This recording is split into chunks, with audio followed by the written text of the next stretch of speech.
Hamma sirlarimizdan xabardor, doim biz bilan bo'lgan ikki farishta haqida bilasizmi?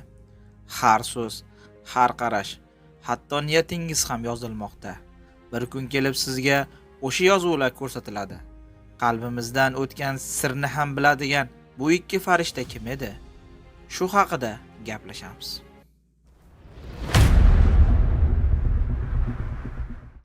Hammamiz bilgan, har bir musulmon inson iymon keltirgan, yelkamizda bizning amallarimizni yozib kelayotgan farishtalar borligiga ishonamiz. Xo'sh, u farishtalar haqida Qur'oni Karimda nima deyilgan?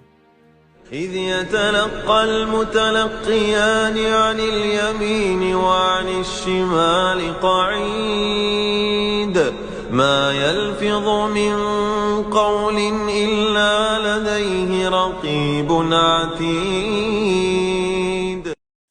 Bu ikki farishtaning o'ng tomondagisi yaxshi amallarni, chap tomondagisi esa yomon amallarni yozib boradi.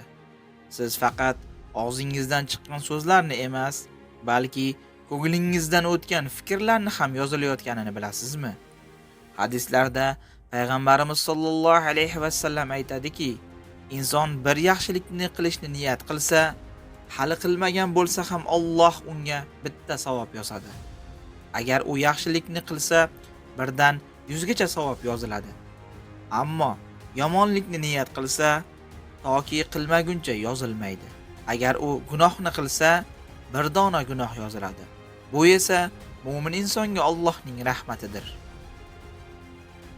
Siz har kuni nechta aytilmagan, o'zingizdan va Allohdan boshqa bilmagan narsalarni o'ylamoqdasiz. Bular ichida yaxshi yoki yomon niyatlaringiz mavjuddir. Va bir kun kelib Alloh subhanahu va taolo sizga shunday xitob qiladi. Kullu insanin alzamnahu ta'irahu fi 'unuqihi wa nukhriju lahu yawmal qiyamati kitaban yalqahu manshura. Iqra kitabak kafa bi nafsika al-yawma 'alayka hasiba. Ha, siz o'zingizga o'zingiz guvoh bo'lasiz. Yolg'on so'zlar, yolg'on va'dalar, birovning haqqi, qilingan zulmlar, beparvo namozlar, tiyilmagan ko'zlar va hokazolar. Shu daqiqada videoni to'xtatib bir o'ylab ko'ring. O'zingizning kitobingizni nimalar bilan to'ldirmoqdasiz? Umar ibn Hattob radhiyallohu anhu aytganday, hisob qilinishingizdan oldin o'zingizni hisob qiling. Chunki tinmasdan yomon amal yoki yaxshi amallar bilan to'ldirayotgan kitobingiz qo'lingizga tutiladi va siz o'qiy boshlaysiz. Qur'oni Karimda esa bu haqida shunday deyilgan. ووضع الكتاب فترى المجرمين مشفقين مما فيه ويقولون يا ويلتنا ما لهذا الكتاب لا يغادر صغيرة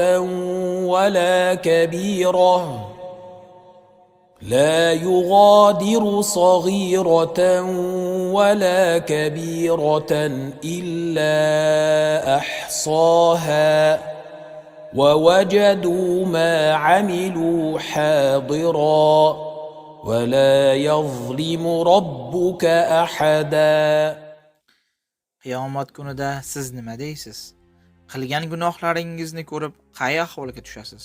Yoki bu mening kitobim, men bu kunni bilar edim deysizmi?